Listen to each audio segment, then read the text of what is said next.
Berulang-ulang mereka melakukan itu, antara Jonas dan Tante Fanny. Jonas sudah terjebak di dalam genggaman Tante Fanny.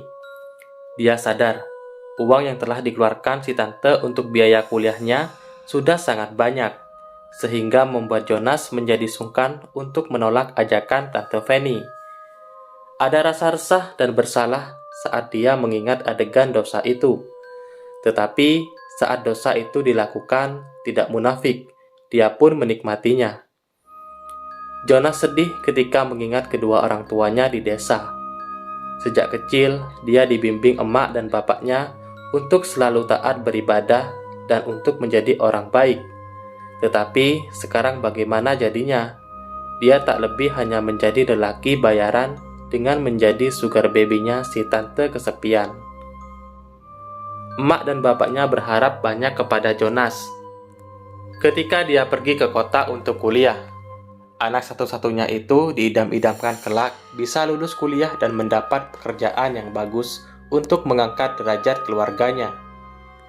Bapak dan emak Jonas sedih karena tidak punya cukup biaya untuk membiayai kuliah anaknya itu. Namun Jonas sudah bulat tekadnya untuk kuliah di kota, meyakinkan orang tuanya dengan mengatakan bahwa dia akan mencari pekerjaan paruh waktu di sana untuk membantu orang tuanya membayar kuliah. "Bapak, emak, maafkan tulemu ini ya pak." "Mak," kata Jonas lirih di sela-sela lamunannya saat dia duduk sendirian di teras belakang di suatu malam. Dia merokok sendirian di malam itu. Sudah hampir setengah jam dia di situ. Dilihatnya jam tangannya sudah menunjukkan pukul 10 malam, namun kantuk belum menghampirinya. Jonas menghela nafas dan kembali melamun. Hihihihihi. Tiba-tiba terdengar suara bocah cekikikan di antara semak-semak di teras belakang itu, membuyarkan lamunan si Jonas. Seketika Jonas menajamkan telinganya, sambil matanya menyelidik mencari sumber suara yang berasal dari semak-semak yang letaknya tak jauh dari tempat duduknya itu. Sorot matanya menatap waspada. Kres, kres. Kemudian semak-semak itu mengeluarkan suara yang saling bergesekan, yaitu semak tempat tadinya timbul suara cekikikan itu. Semak itu bergerak-gerak seolah ada seseorang yang menggerakkannya, tapi dilihatnya tidak ada orang lain di teras belakang itu selain Jonas. Dengan mengumpulkan keberaniannya, Jonas berdiri dari tempat duduknya, lalu melangkah pelan dan mengendap-endap menuju semak yang bergerak-gerak itu sambil matanya tetap menatap awas. Dia menyalakan senter HP, berusaha menerangi taman yang remang karena pencahayaan yang redup di sana. Semak yang bergerak-gerak itu berada di bagian tengah taman itu, jadi dia harus melangkah melewati banyak rerumputan dan tanaman lain untuk bisa sampai di tempat semak yang bergerak itu berada. "Apakah kucing di bawah sana?" gumamnya. "Ah, masa kucing bisa mengeluarkan suara tertawa seperti itu?" katanya lagi ragu. Langkahnya terhenti saat dia sudah sampai di depan semak yang bergerak itu. Tetapi semak itu kemudian berhenti bergerak saat si Jonas berdiri tepat di hadapan semak itu. Dia membungkuk dan tangannya menyibak pelan semak itu, sambil disorotnya semak itu dengan lampu senter dari HP yang dia bawa di tangannya yang satu. Wuh! Jonas tersentak kaget saat mengetahui ada sepotong telapak tangan kecil yang bergerak di balik semak itu. Hanya potongan tangan, bergerak-gerak, tangan seukuran bayi. Tangannya gemuk dan kecil seperti tangan bayi pada umumnya, tapi pucat warnanya. Seketika itu, Jonas berbalik arah dan lari terbirit-birit menuju ke dalam rumah. Tak sengaja, dia berpapasan dengan JJ yang tengah ada di dapur. JJ menanyakan dari mana dia dan kenapa terlihat ketakutan sampai nafasnya tak beraturan begitu. Ada tangan bayi J di semak belakang rumah. Serem J, tangannya kecil dan pucat, kayak mayat, tapi bergerak. Merambat dari tanah, naik ke ranting semak. "Hi," kata Jonas sambil bergidik ngeri. "Oh, begitu," jawab JJ enteng. Kemudian dia dengan santai melanjutkan lagi meracik mie instan yang tengah dimasaknya. Jonas heran, kenapa JJ tidak kaget mendengar penuturannya. Ya udah, biasa aja sih John, gak usah parno gitu. Aku aja gak takut. Di semak belakang itu kan emang ada kuburan adik aku. Biasa aja kali, kata JJ sambil menuang minyak ke dalam piring. Adik? Maksudmu apa sih, J? Males bahas tanyain aja ke Mami atau ke Pak Sopir sana. Tapi jangan bilang ke mereka kalau aku yang memberitahumu berita ini. Awas kau, jawab JJ sambil berlalu dengan membawa sepiring minyak ke dalam kamarnya. Jonas lebih heran lagi, kenapa harus tanya ke Pak Sopir segala. Seketika Jonas lunglai, tak bertenaga saat Tante Fanny menjawab semua yang ditanyakan Jonas perihal hantu tangan bayi di semak itu. Perasaan kecewa dan sakit hati kepada Tante Fanny berkecamuk di dalam hatinya, karena dipikirnya hanya dialah satu-satunya pria yang bercinta dengan si Tante. Oh, ternyata dia juga pernah hamil dengan Pak Sopir. Kemudian Jonas jadi merasa cemas dan khawatir. Bagaimana jika Tante Fanny sampai hamil anaknya juga? Kedua anak Tante Fanny mengetahui hubungan asmara maminya dengan Pak Sopir dulu, juga dengan si Jonas. Mereka bahkan sudah menganggap biasa dengan kelakuan mami mereka yang buruk itu. Pak Sopir bukan disingkirkan oleh Tante karena kehadiran si Jonas, tetapi dia masih tetap berhubungan dengan Pak Sopir sebagai selingan. Tak lupa, Tante Fanny meminta pertolongan dukun untuk membuatnya terlihat cantik, menarik, dan juga memiliki jimat-jimat untuk membuat pria yang dia suka menjadi bertekuk lutut kepadanya. Suatu saat di tempat praktek dukun, dia secara tak sengaja bertemu dengan seorang pejabat yang hendak mencalonkan diri lagi di pemilihan yang akan segera digelar beberapa bulan lagi. Sosok pria agak botak dan berkumis tebal ini meminta pertolongan dukun supaya menang di pemilihan mendatang. Berawal dari tanya jawab biasa antara Pak Pejabat dengan Tante Fanny, terus lanjut ke obrolan ringan dan basa-basi, terus lagi dilanjut bertukar nomor WhatsApp karena nyambung obrolannya. Lelaki tua itu mengagumi kecantikan dan pesona awet muda si Tante Fanny. Dia menatap lekat-lekat tubuh Tante Fanny sambil jari tangannya melintir-lintir kumisnya. Bulan ini memasuki musim hujan. Hampir setiap hari hujan mengguyur kota.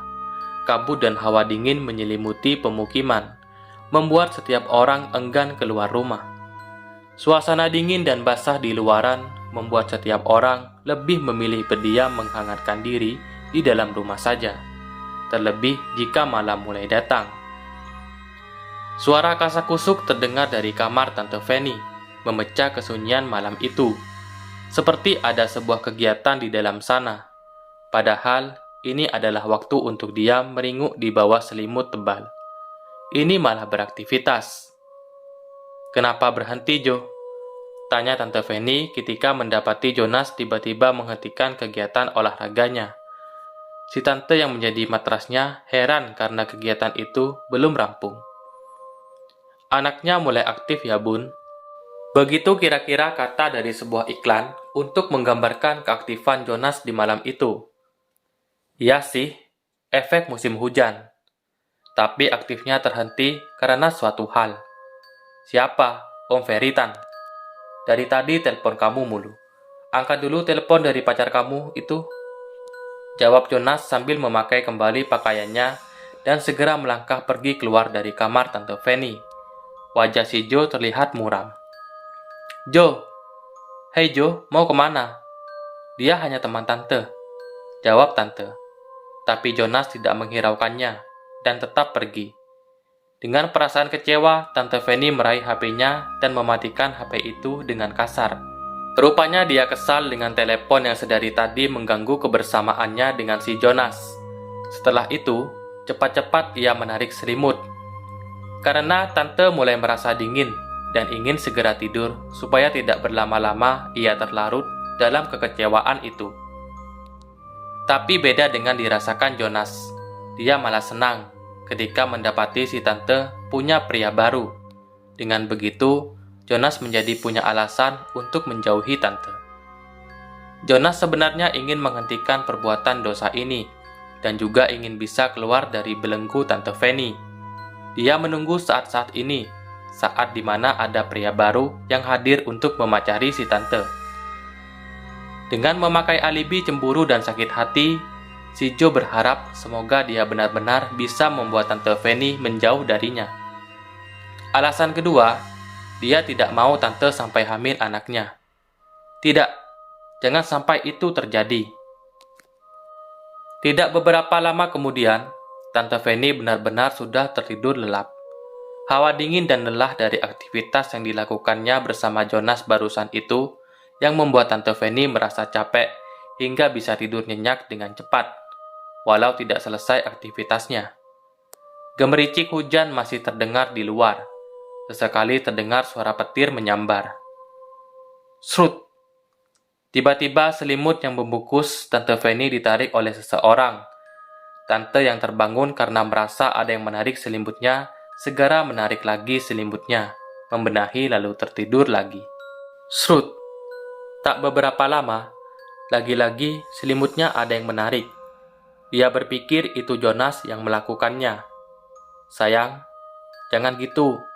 Akunya jadi dingin kan? Mending tidur di samping aku sini. Satu selimut dengan aku, kata Tante Fanny sedikit bergumam, tapi matanya tetap terpenjam. Sini, udahan marahnya. Krusuk-krusuk. Kemudian ada seseorang yang masuk ke dalam selimut Tante Fanny. Tante yang masih tetap dengan mata terpenjam, hanya tersenyum, menyangka itu Jonas yang masuk ke dalam selimutnya.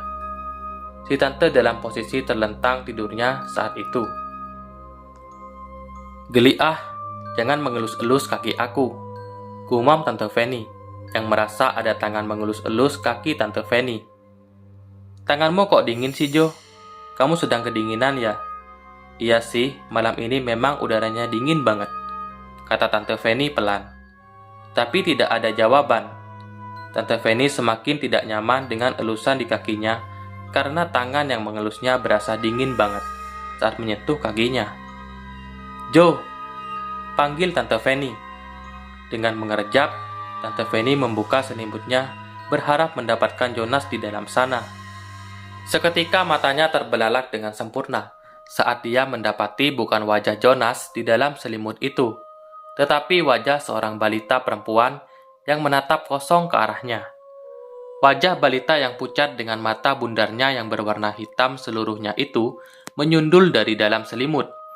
Kepalanya mendongak menatap Tante Fanny tanpa ekspresi. Segera Tante Fanny meloncat dari ranjangnya. Jantungnya berdegup kencang. Di dalam kamarnya yang masih remang, masih terlihat gundukan yang bergerak-gerak di bawah selimutnya itu. Dia menutup mulutnya dengan kedua tangannya, menahan supaya tidak berteriak, karena dia tidak ingin seorang pun tahu bahwa ada hantu balita yang sedang menerornya malam itu. Juga takut rahasianya semakin terbongkar tentang aborsi yang telah dilakukannya. Tante Fanny memundurkan langkahnya dengan pelan menuju pintu kamar dan tangannya yang gemetar itu berusaha meraba-raba mencari ganggang pintu. Anak sialan, kau sudah mati, jangan ganggu aku, katanya setengah berbisik. Hik, hik, hik, terdengar tangisan dari dalam selimut itu. Suaranya menyayat hati. Pergi, pergi, teriak Tante sambil menuding ke arah selimut. Tante Fanny berhasil mendapatkan ganggang pintu, dan dia membuka pintu kamarnya dengan segera. Dia kaget saat membalikan badan hendak berlari. Ada Bibi tengah berdiri tak begitu jauh dari letak kamarnya, menghadap ke pintu kamarnya, dan hampir saja Tante Fanny menabraknya. Dengan nafas ngos-ngosan, Tante Fanny hanya menatap nanar si Bibi, yang memandangnya dengan sorot mata yang aneh. Nyonya kenapa? Tanya dia. Tante Fanny gelagapan. Itu Bi, ada tikus di kamarku, makanya aku takut dan lari, jawab Tante sambil menunjuk dengan ragu ke arah dalam kamarnya. Mata Bibi menengok sejenak ke arah kamar Tante Fanny.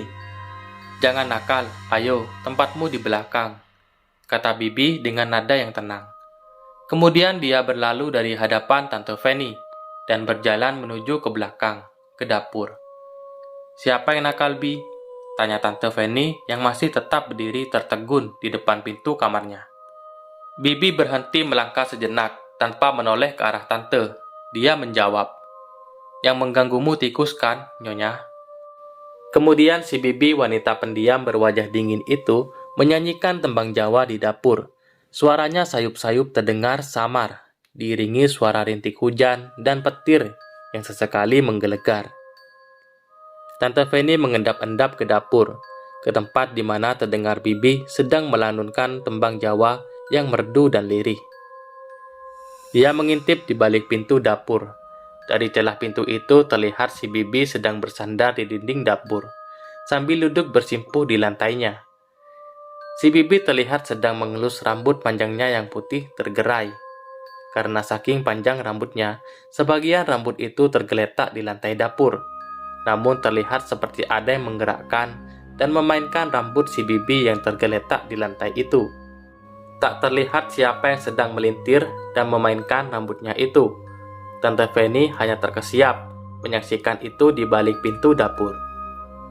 Simbok ini tidak punya anak sampai setua ini. Kalian jangan suka mengganggu. Simbok susah kalau kalian nakal. Selama Simbok masih ada, akan kusayangi kalian seperti anak sendiri. Janji Yongger, bocah-bocah bagus. Tante Fanny menjadi ketakutan melihat pemandangan itu. Lebih takutnya lagi, ternyata Bibi yang pikirannya tidak tahu apa-apa, malah mengetahui semuanya. Tapi bagaimana cara si wanita tua itu sampai tahu semuanya?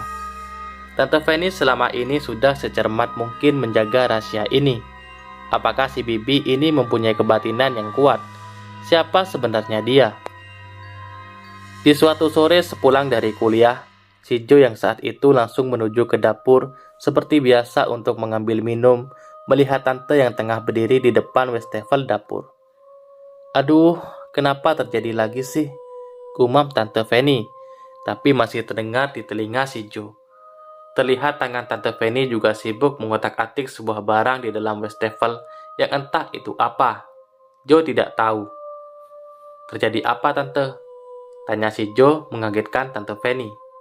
Tante membalikkan badannya dan terkejut melihat Jo yang berdiri tak jauh darinya, sedang serius menatap si Tante. Dengan secepatnya, Tante menggenggam erat barang yang dibawanya dan menyembunyikannya di balik badannya. Jo, sudah lama ya berdiri di situ?" tanya Tante tergagap. "Itu apa di tanganmu, Tan?" Jo balik bertanya sambil mendekati Tante. "Sini lihat." "Bukan apa-apa, Jo." "Oh iya, kamu baru datang ya? Pasti capek. Segeralah makan, lalu istirahat," kata Tante untuk mengalihkan perhatian si Jo. Ada sepasang mata yang sedang memperhatikan mereka berdua dari jauh. Si Bibi. "Berikan," kata Jo sambil berusaha merebut sebuah benda dari tangan Tante. "Apaan sih, Jo?" Jonas terbelalak melihat benda apa yang berhasil dia rebut dari tangan si Tante. Sebuah benda menyerupai stik dengan 2 garis bergambar di sana. "Tes pack kehamilan. Positif." Tante Fanny mulai panik. "Tante, anak siapa ini? Bukankah kita sudah jarang tidak melakukan itu? Dan itu pun tidak keluar di dalam kan?"